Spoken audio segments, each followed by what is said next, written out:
ఓం శాంతి 26/2/2026 సాకార ఈశ్వరీయ మధుర మహావాక్యాలు. మధురమైన పిల్లలారా, నేను సుఖమునిచ్చే తండ్రిని, నన్ను ఒక్కరిని మాత్రమే స్మృతి చేయండి. ఈ కొంత సమయంలో యోగ బలమును జమ చేసుకుంటే, ఇప్పుడుండే కొద్ది సమయంలో, అంతిమ సమయంలో అది చాలా ఉపయోగపడుతుంది. బాబా స్మృతి చేస్తే ప్రయోజనమని చెప్తూ ఉన్నారు. కానీ నాకు అంత సమయం లేదు ఇలాగ అనుకోకండి. ఒక నిమిషం, ఒక్క సెకండు బాబాను గుర్తుపెట్టుకుంటే కొద్దిగా పాపం తొలగిపోతుంది, ఆదాయం లభిస్తుంది ఆ సెకండుకు అని భావించినట్టయితే ఇంట్రెస్ట్ కలుగుతుంది. బూంద్ బూంద్ సే తాలాబ్ అంటారు. ఇంకా బాబా చెప్తూనే ఉన్నారు, 000 కలిస్తే 1000 లక్షలు కోట్లు ఇలాగవుతుంది అని. అలాగా తండ్రి పైన ఇంట్రెస్ట్ ఉండాలి, ఇష్టం ఉండాలి. మన తండ్రి నా కోసం చెప్తూ ఉన్నారు, నేను ఈరోజు ఇంత సమయం తలంపు చేయాలి. గుర్తుపెట్టుకోండి, గంట ఈ విధంగా తలంపు చేస్తా. నేను తలంపు కదా, తలుచుకునేదే కదా, గుర్తుపెట్టుకునేదే స్మృతినే. ఇష్టంగా ఉంటుంది కదా, అప్పు తీరుతోంది అంటే, సంపాదన కలుగుతోంది అంటే. అందుకే బాబా చెప్తూ ఉన్నారు, చాలా ఉపయోగపడుతుంది అంతిమ సమయానికి కూడా. ప్రశ్న: అనంతమైన వైరాగ్యము కల పిల్లలైన మీకు సదా ఏ స్మృతి సదా ఉండాలి? జవాబు: ఇది మా పాత చీచీ శరీరం, దీనిని ఇక్కడే వదిలేసి ఇంటికి వెళ్ళిపోవాలి అనే స్మృతి సదా ఉండాలి. తండ్రి మరియు వారసత్వం గుర్తు ఉండాలి, ఇతరమేది గుర్తుకు రాకూడదు. ఇది అనంతమైన వైరాగ్యం. ఒకటి, ఈ శరీరం నేను కాదు. రెండవది, పరాయిది చీచీ శరీరం. ఇలా భావిస్తేనే వైరాగ్యం తప్పక కలుగుతుంది. కర్మలు ఆచరిస్తూ స్మృతిలో ఉండే పురుషార్థం ఎంతగా చేయాలి అంటే, దాని వలన తలపై గల పాప భారం తొలగిపోవాలి. ఆత్మ తమో ప్రధానం నుండి సతో ప్రధానంగా అవ్వాలి. ఓం శాంతి. తండ్రి తన పిల్లలకు ప్రతిరోజు చాలా సహజమైన విషయాలను అర్థం చేస్తారు. ఇది ఈశ్వరీయ పాఠశాల. గీతలో కూడా భగవాను వాచ్ అని కరెక్ట్గా చెప్తారు. తండ్రి అయిన భగవంతుడు అందరికీ ఒక్కరే. అందరూ భగవంతులు కారు, అవ్వలేరు. ఒకే తండ్రికి అందరూ పిల్లలుగా ఉండవచ్చు. తండ్రి స్వర్గాన్ని, నూతన ప్రపంచాన్ని స్థాపన చేయువారు అని తప్పకుండా బుద్ధిలోకి రావాలి. ఆ తండ్రి నుండి మనకు స్వర్గ వారసత్వం తప్పకుండా లభించి ఉంటుంది. భారతదేశంలోనే శివ జయంతికి గాయనం ఉంది. కానీ శివ జయంతి ఎలా జరుగుతుందో అది తండ్రి స్వయంగా వచ్చి అర్థం చేయిస్తారు. తండ్రి కల్పం యొక్క సంగమ యుగంలో వస్తారు. పిల్లలను మళ్ళీ పతితుల నుండి పావనంగా చేసేందుకు, అనగా వారసత్వం ఇచ్చేందుకు వస్తారు. ఈ సమయంలో అందరూ రావణుడి శాపమును అనుభవిస్తూ ఉన్నారు కనుక అందరూ దుఃఖంలో ఉన్నారు. ఇప్పుడు ఇది కలియుగ పాత ప్రపంచం. మనం బ్రహ్మముఖ వంశావళి బ్రాహ్మణులము అని సదా గుర్తుంచుకోవాలి. బ్రహ్మకుమార్ కుమారీలమని భావించు వారంతా కల్పకల్పము మేము తాత నుండి బ్రహ్మ ద్వారా వారసత్వం తీసుకుంటున్నామని భావించాలి. ఇంతమంది పిల్లలు ఇతరులు ఎవ్వరికీ ఉండరు. వారు అందరికీ తండ్రి. బ్రహ్మ కూడా వారి కుమారుడే. పిల్లలందరికీ తాత నుండి వారసత్వం లభిస్తుంది. అంటే బ్రహ్మబాబా మనకు తండ్రి అయినప్పుడు శివబాబా మనకు తాత అవుతారు. వారి వారసత్వం సత్యుగ రాజధాని. ఈ అనంతమైన తండ్రి స్వర్గ రచయిత కనుక మనకు తప్పకుండా స్వర్గరాజ్యం ఉండాలి. కానీ ఇది మర్చిపోయాం. మనకు స్వర్గ చక్రవర్తి పదవి ఉండేది. కానీ నిరాకార తండ్రి ఎలా ఇస్తారు? తప్పకుండా బ్రహ్మ ద్వారానే ఇస్తారు. భారతదేశంలో దేవీ దేవతల రాజ్యం ఉండేది. ఇప్పుడు ఇది కల్పం యొక్క సంగమయుగ సమయం. సంగమయుగంలో బ్రహ్మ ఉన్నారు. అందుకే బీకేలు బ్రహ్మ పిల్లలు కనుక బ్రహ్మ కుమారి, బ్రహ్మ కుమార్ అంటారు. ఇక్కడ మూఢ నమ్మకాల మాటే లేదు. దత్తు తీసుకున్నారు. మనము బీకేలము. బ్రహ్మ శివబాబా పుత్రుడు. మనకు శివబాబా నుండి మళ్ళీ స్వర్గ చక్రవర్తి పదవి లభిస్తోంది. ఇంతకు ముందు కూడా లభించింది. 5,000 సంవత్సరాలైంది మనము దేవీ దేవతా ధర్మానికి చెందిన వారం. ఈ ధర్మం చివరి వరకు వృద్ధి చెందుతూ ఉంటుంది. ఉదాహరణకి యేసుక్రీస్తు వచ్చి క్రైస్తవ ధర్మాన్ని స్థాపించారు. అది ఇంతవరకు కొనసాగుతూనే ఉంది కదా, వృద్ధి చెందుతూ ఉంటుంది. యేసుక్రీస్తు ద్వారా క్రైస్తవులుగా అయ్యాము అని వారికి తెలుసు. ఇప్పటికి 2,000 సంవత్సరాల క్రితం యేసుక్రీస్తు వచ్చాడు. ఇప్పుడు వృద్ధి చెందుతూ ఉంది. మొట్టమొదట సతో ప్రధానంగా ఉండేది. తర్వాత రజో తమోలోకి వచ్చింది. మీరు సత్యుగంలో సతో ప్రధానంగా ఉండేవారు.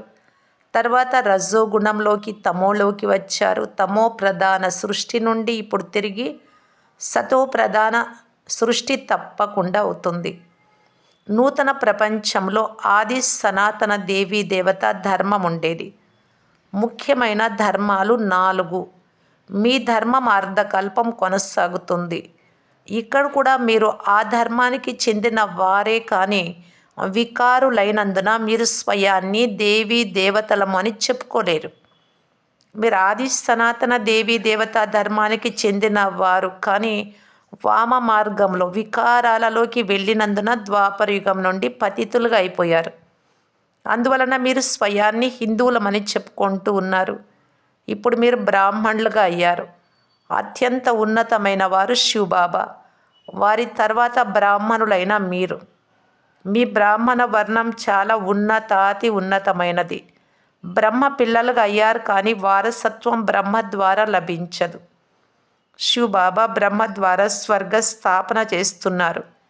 మీ ఆత్మలు ఇప్పుడు తండ్రిని తెలుసుకున్నారు. తండ్రి చెప్తున్నారు, నా ద్వారా నన్ను తెలుసుకోవడం వలన మొత్తం సృష్టి చక్ర ఆది మధ్య అంత్యం అంతటిని జ్ఞానాన్ని అర్థం చేసుకున్నారు. ఈ జ్ఞానం నాకు మాత్రమే ఉంది. నేను జ్ఞాన సాగరుడను, ఆనంద సాగరుడను, పవిత్రత సాగరుడను. 21 జన్మలు మీరు పవిత్రంగా అవుతారు. తర్వాత మళ్ళీ విషయ సాగరంలో పడిపోతారు. ఇప్పుడు జ్ఞాన సాగరులైన తండ్రి మిమ్ములను పతితము నుండి పావనంగా చేస్తారు. ఏ గంగా నదిలోని నీరు పావనంగా చేయలేదు. స్నానం చేయుటకు వెళ్తారు కానీ ఆ నీరు పతిత పావని కాదు. ఈ నదులు సత్యుగంలో కూడా ఉన్నాయి, కలియుగంలో కూడా ఉన్నాయి. నీటిలో తేడా ఏమీ ఉండదు. సర్వుల సద్గతి దాత రాముడొక్కరే అని కూడా అంటారు. వారే జ్ఞాన సాగరులు, పతిత పావనులు. తండ్రి వచ్చి జ్ఞానం తెలిపిస్తూ ఉన్నారు. దీని ద్వారా మీరు స్వర్గానికి యజమానులుగా అవుతారు. సత్య త్రేతాయుగాలలో భక్తి శాస్త్రాలు మొదలైనవేవి ఉండవు. మీరు తండ్రి నుండి సదా సుఖంగా ఉండే వారసత్వం తీసుకుంటారు. అక్కడ మీరు గంగా స్నానం చెయ్యరు, లేక ఏ యాత్రలు చెయ్యరు. ఇది మీ ఆత్మిక యాత్ర. దీనిని మనుషులు ఎవ్వరూ నేర్పించలేరు. తండ్రి అనగా సర్వాత్మలకు తండ్రి. శారీరక తండ్రులు అనేక మంది ఉన్నారు, ఆత్మిక తండ్రి మాత్రం ఒక్కరే. ఇది పక్కాగా గుర్తుంచుకోండి. బాబా కూడా మీకు ఎంతమంది తండ్రులు అని అడిగితే ఇదేమిటి ఇలా అడుగుతున్నారు అని తికమక పడతారు. అందరికీ ఒక్క తండ్రే ఉంటారు. 2, 3 తండ్రులు ఎలా ఉంటారు? తండ్రి అర్థం చేయిస్తున్నారు. ఆ తండ్రి అయిన పరమాత్మను అందరూ దుఃఖంలో గుర్తు చేసుకుంటారు. దుఃఖంలో ఓ పరంపిత పరమాత్మ తండ్రి మమ్మలను దుఃఖం నుండి విడుదల చేయమని వేడుకుంటారు. కనుక మీ శరీర తండ్రితో పాటు ఆత్మల తండ్రి 2 తండ్రులు ఉన్నట్లే కదా. ఒకరేమో శారీరక తండ్రి, రెండవ వారు ఆత్మల తండ్రి. వారినే మీరు మాతాపితలు, మేము మీ బాలకులము అని మహిమ చేస్తారు. మీ కృప ద్వారా అపారమైన సుఖం లభిస్తోంది అంటారు. లౌకిక తల్లి తండ్రుల నుండి సుఖం యొక్క గనులు అపారమైన సుఖం లభించదు. దుఃఖం కలిగినప్పుడు ఆ తండ్రినే భగవంతుణ్ణే స్మృతి చేస్తారు. ఈ తండ్రి అలాంటి ప్రశ్న అడుగుతారు. ఇతరులెవ్వరూ అలాంటి ప్రశ్న అడగరు. భక్తి మార్గంలో మీరు బాబా మీరు వస్తే మేము మీ నుండి తప్ప ఇంకెవ్వరి నుండి వినము అని మిగిలిన వారంతా దుఃఖాన్నే ఇస్తారు. సుఖమిచ్చేవారు మీరు మాత్రమే అని పాడుతూ ఉండినారు. కనుక తండ్రి వచ్చి మీరు ఏం పాడేవారో అనుకునేవారు స్మృతినిప్పిస్తూ ఉన్నారు, జ్ఞాపకం చేపిస్తూ ఉన్నారు. మీరు మాత్రమే బీకేలు అని పిలువబడతారు అని మీకు తెలుసు. బీకేలు అంటే ఎవరో కూడా బ్రహ్మకుమారి అంటే ఏంటో కూడా తెలియనంత రాతి బుద్ధి కలవారిగా మనుషులున్నారు. మమ్మ బాబా ఎవరో తెలియదు. ఇతను సాధువు కాదు, సత్పురుషుడు కాదు. సాధువు సన్యాసులను గురువులని అంటారు కానీ మాతాపిత అని అనరు. ఈ తండ్రి వచ్చి దైవీ ధర్మ రాజ్య స్థాపన చేస్తున్నారు. అక్కడ ఈ లక్ష్మీనారాయణుడు రాజా రాణులుగా రాజ్య పాలన చేసేవారు. మొదట పవిత్రంగా ఉంటారు, తర్వాత అపవిత్రంగా అవుతారు. పూజ్యులుగా ఉన్నవారే 84 జన్మలు తీసుకుంటారు. మొదట అనంతమైన తండ్రి నుండి 21 జన్మల వారసత్వం లభిస్తుంది. 21 కులాలను తరాలను ఉద్ధరించువారే కుమారీలు. ఇది మీకు గల మహిమే. మీరు కుమారీలు, గృహస్థులు కారు. భలే పెద్దవారే కానీ మరజీవాగా అయ్యి అందరూ తండ్రికి కుమారులు కుమార్తెలుగా అయ్యారు. ప్రజాపిత బ్రహ్మకు అనేక మంది పిల్లలు ఉన్నారు, ఇంకా వృద్ధి చెందుతూనే ఉంటారు. తర్వాత వీరందరూ దేవతలుగా అవుతారు. ఇది శివబాబా యజ్ఞం. దీనిని రాజసూయ యజ్ఞం అని అంటారు. ఇది స్వరాజ్యాన్ని పొందే యజ్ఞం. ఆత్మలకు తండ్రి నుండి స్వరాజ్య వారసత్వం లభిస్తుంది. ఈ రాజశ్వ అశ్వమేధ జ్ఞాన యజ్ఞంలో ఏం చేయాలి? శరీర సహితంగా ఏమైతే ఉందో దానినంతా తండ్రికి బలిహారం చేయాలి, అనగా స్వాహ చేయాలి. ఈ యజ్ఞం ద్వారానే మీరు మళ్ళీ రాజ్యం పొందుతారు. తండ్రి స్మృతిని ఇప్పిస్తూ ఉన్నారు. భక్తి మార్గంలో ఓ బాబా, మీరు వస్తే మేం బలిహార్ అవుతాం, సమర్పణం అవుతాము అని పాడుతూ ఉండేవారు. ఇప్పుడు మీరు స్వయాన్ని బీకేలమని భావిస్తూ ఉన్నారు. భలే మీ గృహస్థ వ్యవహారంలో ఉండండి, కానీ కమలపుష్ప సమానం పావనంగా ఉండాల్సి వస్తుంది. స్వయాన్ని ఆత్మగా భావించండి. మనం బాబా పిల్లలం. ఆత్మలైన మీరు ప్రేయస్సులు. నేను ఒక్కరినే ప్రియుడను అని తండ్రి చెప్తున్నారు. మీరు ప్రియుడనైన నన్ను పిలుస్తూ ఉంటారు. మీరు అర్ధకల్పం నుండి ప్రేయస్సులు. వారిని పరంపిత పరమాత్మ అని అంటారు. వారు నిరాకారులు. ఆత్మ కూడా నిరాకారమే. ఆత్మ ఈ శరీరం ద్వారా పాత్రను అభినయిస్తూ ఉంది. భక్తి మార్గంలో కూడా మీరు పాత్రను అభినయించాలి. భక్తి రాత్రి వంటిదే. అంధకారంలో మనుషులు దెబ్బలు తింటారు. ద్వాపరయుగం నుండి మీరు దెబ్బలు తింటూ వచ్చారు. ఈ సమయంలో అందరూ మహా దుఃఖీలుగా అయిపోయారు. ఇప్పుడు పాత ప్రపంచం అంతమవ్వనున్నది. ధనము మొదలైనదంతా మట్టిలో కలిసిపోతుంది. భలే కోటీశ్వరుడు కావచ్చు, రాజు కావచ్చు, పిల్లలు పుడితే ఈ ధనమంతా నా పిల్లలకు లభిస్తుంది అని భావిస్తారు. మా పుత్ర పౌత్రులు తింటారు అని అనుకుంటారు. ఇప్పుడు వినాశనం అవుతుంది, ఏమీ తినలేరు అని తండ్రి చెప్తున్నారు. ఈ ప్రపంచమే సమాప్తం అవ్వనున్నది. ఇక కొద్ది సమయం మాత్రమే మిగిలి ఉంది. చాలా విఘ్నాలు వస్తాయి. పరస్పరం కొట్లాడుకుంటారు. చివరిలో రక్తపు నదులు ప్రవహించేటట్లు కొట్లాడుకుంటారు. మీరు ఎవరితోనూ యుద్ధం చెయ్యరు. మీరు యోగ బలంలో ఉంటారు. మీరు స్మృతిలో ఉంటే మీ ముందుకు ఎవరైనా చెడు సంకల్పాలతో వస్తే వారికి భయంకర రూపం సాక్షాత్కారమై వెంటనే పారిపోతారు. మీరు శివబాబాను స్మృతి చేస్తారు, వారు పారిపోతారు. పక్కా పిల్లలుగా ఉన్నవారు మాకు ఒక్క శివబాబా తప్ప ఇంకెవ్వరూ లేరు అనేవారే పురుషార్థంలో ఉంటారు. వారికి రక్షణ లభిస్తుంది. తండ్రి తెలుపుతున్నారు, చేతులతో పని చేస్తూ ఉండాలి. పిల్లలు లౌకిక ఇంటిని కూడా సంభాళించాలి. కానీ పిల్లలైన మీరు తండ్రిని స్మృతి చేస్తే పాప భారం కూడా తొలగిపోతుంది. కేవలం నన్ను మాత్రం స్మృతి చేస్తే మీరు తమో ప్రధానం నుండి సతో ప్రధానంగా అవుతారు. కానీ నంబర్వార్ పురుషార్థ అనుసారం అవుతారు. తర్వాత మీరంతా ఈ శరీరాలు వదిలేస్తారు. బాబా ఆత్మలందరినీ దోమల్లాగా తీసుకెళ్తారు. మిగిలిన ప్రపంచంలోని వారంతా శిక్షలు అనుభవించాల్సి ఉంటుంది. భారతదేశంలో కొంతమంది మాత్రమే మిగిలి ఉంటారు. అందుకే ఈ మహాభారత యుద్ధం జరుగుతుంది. ఇక్కడ చాలా వృద్ధి జరుగుతుంది. ప్రదర్శని, ప్రొజెక్టర్లు మొదలైన వాటి ద్వారా చాలామంది వింటారు. వారు విన్నవారు ప్రజలుగా అవుతూ వెళ్తారు. రాజు ఒక్కరు మాత్రమే ఉంటారు. మిగిలిన వారంతా ప్రజలు. మంత్రులు కూడా ప్రజల లైన్లోనే వస్తారు. అనేక మంది ప్రజలు ఉంటారు. ఒక రాజుకు ప్రజలు లక్షల సంఖ్యలో ఉంటారు కనుక రాజా రాణులు శ్రమ చేయాల్సి వస్తుంది కదా. అన్ని పనులు చేస్తూ నిరంతరము నన్ను స్మృతి చేయండి అని తండ్రి చెప్తున్నారు. ఉదాహరణకు ప్రేయసి ప్రియులు నిరంతరము ఒకరినొకరు స్మృతి చేస్తూ ఉంటారు. వారి మధ్య భౌతిక ప్రేమ ఉంటుంది. పిల్లలైన మీరిప్పుడు ప్రేయస్సులు, మీ ప్రియుడు వచ్చి ఉన్నారు, మిమ్మలను చదివిస్తూ ఉన్నారు. మీరు చదువుతూ చదువుతూ దేవతలుగా అవుతారు. స్మృతి ద్వారా వికర్మలు వినాశనం అవుతాయి. మీరు సదా నిరోగులుగా కూడా అవుతారు. 84 జన్మల చక్రమును కూడా గుర్తుంచుకోవాలి. సత్యుగంలో ఇన్ని జన్మలు, త్రేతాలో ఇన్ని జన్మలు అని గుర్తుపెట్టుకోండి. సత్యుగంలో 8, త్రేతాయుగంలో 12. దేవీ దేవతా ధర్మానికి చెందిన వారమైన మనం 84 జన్మల చక్రంలో పూర్తిగా తిరిగాము అని మీకు తెలుసు.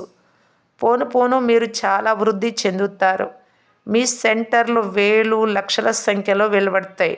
సందు సందులో కేవలము తండ్రిని వారసత్వాన్ని స్మృతి చేయమని, ఇప్పుడు ఇంటికి వెళ్ళాలి అని అర్థం చేస్తూ ఉంటారు. ఇది చీచీ శరీరం, ఇది బేహద్దు వైరాగ్యం. సన్యాసులు కేవలం హద్దులోని ఇల్లు వాకిళ్లను వదిలేస్తారు. వారు హఠయోగులు. వారు రాజయోగాన్ని నేర్పించలేరు. ఈ భక్తి కూడా అనాది అని చెప్తూ ఉంటారు. ఈ భక్తి ద్వాపరయుగం నుండి ప్రారంభమైంది అని తండ్రి చెప్తారు. 84 మెట్లు దిగుతూ దిగుతూ ఇప్పుడు మీరు తమో ప్రధానంగా అయ్యారు.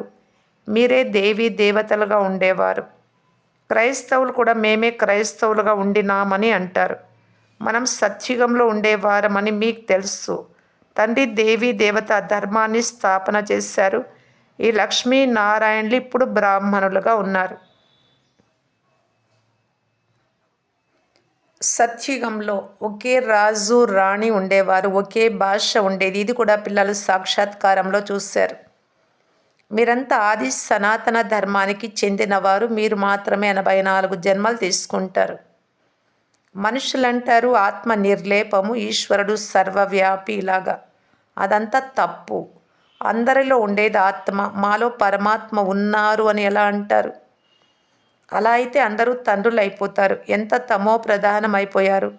ఇంతకుముందు ఎవరు ఏది చెప్తే అదంతా అంగీకరించేవారు. ఇప్పుడు తండ్రి వచ్చి సత్యమునే వినిపిస్తారు. మీకు తండ్రి జ్ఞానం 3వ నేత్రమునిచ్చారు. దీని ద్వారా మీరు సృష్టి ఆది మధ్య అంత్యాలు తెలుసుకున్నారు. అమర్ కథ కూడా ఇదే. సూక్ష్మవతనంలో కథ మొదలైనవేవీ లేవు. ఇవన్నీ భక్తి మార్గపు అంటు మొక్కలు. మీరు అమరులుగా అయ్యేందుకు అమర కథను వింటున్నారు. అక్కడ మీరు సంతోషంగా ఒక శరీరాన్ని వదిలి మరొకటి తీసుకుంటారు. ఇక్కడైతే ఎవరైనా మరణిస్తే ఏడుస్తారు, ఎదపై బాదుకుంటారు. అక్కడ జబ్బులు మొదలైనవి ఏవీ ఉండవు. సదా ఆరోగ్యంగా ఉంటారు. ఆయువు కూడా చాలా ఎక్కువగా ఉంటుంది. అక్కడ వికారాలు ఉండవు. మనం 84 జన్మల చక్రాన్ని పూర్తి చేశాము అని, ఇప్పుడు మనల్ని తీసుకెళ్లేందుకు బాబా వచ్చారు అని పక్కా చేసుకోవాలి. మీకు పావనంగా అయ్యే యుక్తులు కూడా వారు తెలుపుతారు. కేవలము తండ్రి అయిన నన్ను మరియు వారసత్వాన్ని స్మృతి చేయండి. సత్యుగంలో 16 కళలు సంపూర్ణంగా ఉండి క్రమేపీ కళలు తగ్గుతూ వస్తాయి. ఇప్పుడు మీలో ఒక్క కళ కూడా లేదు. తండ్రి దుఃఖం నుండి విడుదల చేసి సుఖంలోకి తీసుకెళ్తారు. అందుకే వారిని ముక్తిదాత అని అంటారు. అందరినీ తమ వెంట తీసుకెళ్తారు. ఇక్కడి గురువులు మిమ్మల్ని అలా తీసుకెళ్లరు. ఆ గురువు వెళ్ళిపోతే శిష్యుడు పీఠంపై కూర్చుంటాడు. శిష్యులలో చాలా గొడవలు జరుగుతాయి. పీఠం కొరకు పరస్పరం కొట్లాడుకుంటారు. తండ్రి చెప్తున్నారు, నేను ఆత్మలైన మిమ్మలను నా వెంట తీసుకెళ్తాను. మీరు సంపూర్ణంగా అవ్వకుంటే శిక్షలను అనుభవిస్తారు. పదవి కూడా భ్రష్టమైపోతుంది. ఎందుకంటే ఇక్కడ రాజధాని స్థాపన అవుతూ ఉంది. అంటే అన్ని రకాల వారు, రాజా రాణి, ప్రజలు, దాసదాసీలు అందరూ ఉంటారు. అచ్చా, मीठे मीठे सिखिलदे बच्चों प्रति माता पिता बाप दादा का याद प्यार और गुड मॉर्निंग. रूहानी बाप के रूहानी बच्चों को नमस्ते. ధారణ కొరకు ముఖ్య సారము. ఫస్ట్ పాయింట్, స్మృతిని ఎంతగా అభ్యాసం చేయాలి అంటే, చెడు సంకల్పాలు చేసేవారు ఎవరైనా మీ ముందుకు వస్తే వారు వచ్చిన వెంటనే పరివర్తన అయిపోవాలి. అంత అభ్యాసం చేయాలి బాబాను స్మృతి చేసేది. నాకు ఒక్క శివబాబా తప్ప ఇంకెవ్వరూ లేరు ఈ పురుషార్థం చేస్తూ ఉండాలి. సెకండ్ పాయింట్, స్వరాజ్యాన్ని పొందేందుకు శరీర సహితంగా ఉన్న దానినంతా బలిహారం చేయాలి. ఎప్పుడైతే రుద్రయజ్ఞంలో సర్వస్వము స్వాహ చేస్తారో అప్పుడు రాజ్య పదవి లభిస్తుంది, వరదానం. సహన శక్తి యొక్క విశేషత ద్వారా ఇతరుల సంస్కారాలను పరివర్తన చేసే దృఢ సంకల్పధారీ భవ. ఎలాగైతే బ్రహ్మబాబా జ్ఞాని మరియు అజ్ఞాని ఆత్మల ద్వారా అవమానాలను సహించి దానిని పరివర్తన చేశాడో అలా ఫాలో ఫాదర్ చేయండి. అందుకు మీ సంకల్పాలలో కేవలము దృఢతను ధారణ చేయండి. ఎంతవరకు సహించాలి అని అనుకోకండి. కేవలం మొదట్లో మాత్రమే ఎలా అవుతుంది, ఎంతవరకు సహించాలి అని కొద్దిగా అనిపిస్తుంది. కానీ ఎవరైనా మిమ్మల్ని ఏమైనా మాట్లాడినా మీరు మౌనంగా ఉండండి. సహిస్తే వారు కూడా మారిపోతారు. కేవలం నిరాశ చెందకండి. స్లోగన్: సంగమ యుగంలో సహించడము, వంగటం ఇదే అన్నింటికంటే గొప్ప మహానత. అంతేకాని ఎందుకు వంగాలి, ఎందుకు సహించాలి, నేనేమి తక్కువ అనుకోకరాదు. సహించేవారు, వంగేవారే దేవతలవుతారు అంటున్నారు బాబా. అవ్యక్త సూచన: ఏకమత్ మరియు విశ్వాసం యొక్క విశేషత ద్వారా సఫలత సంపన్నంగా కావటానికి బాప్దాదా తెలియజేస్తున్నారు. మొదట పిల్లలకు తమ సాథీలలో, మీ జతలో ఉండేవారు, మీ సహచరులతో సేవలో, వాయుమండలంలో ఐక్యత ఉండాలి అని బాప్దాదా కోరుకుంటూ ఉన్నారు. తర్వాత ఒకే బలము, ఒకే విశ్వాసం, ఒకే మతం, బాబా పైనే నమ్మకం, బాబా పైనే విశ్వాసం, బాబా శ్రీమతమే మనది, అలాగుండాలి. అప్పుడు సేవలో సఫలత లభిస్తుంది. ఎలాగైతే కొబ్బరికాయ కొట్టి రిబ్బన్ కత్తిరించి ఉద్ఘాటన చేస్తారో, ప్రారంభం చేస్తారో, అలా ఒకే మతం, ఒకే బలం, ఒకే విశ్వాసం మరియు ఐక్యత యొక్క రిబ్బన్ను కత్తిరించండి. తర్వాత అందరి సంతుష్టత, ప్రసన్నతని కొబ్బరికాయ కొట్టండి. ఆ నీటిని భూమిపై చల్లండి. తర్వాత సఫలత ఎంత జరుగుతుందో చూడండి. ఓం శాంతి.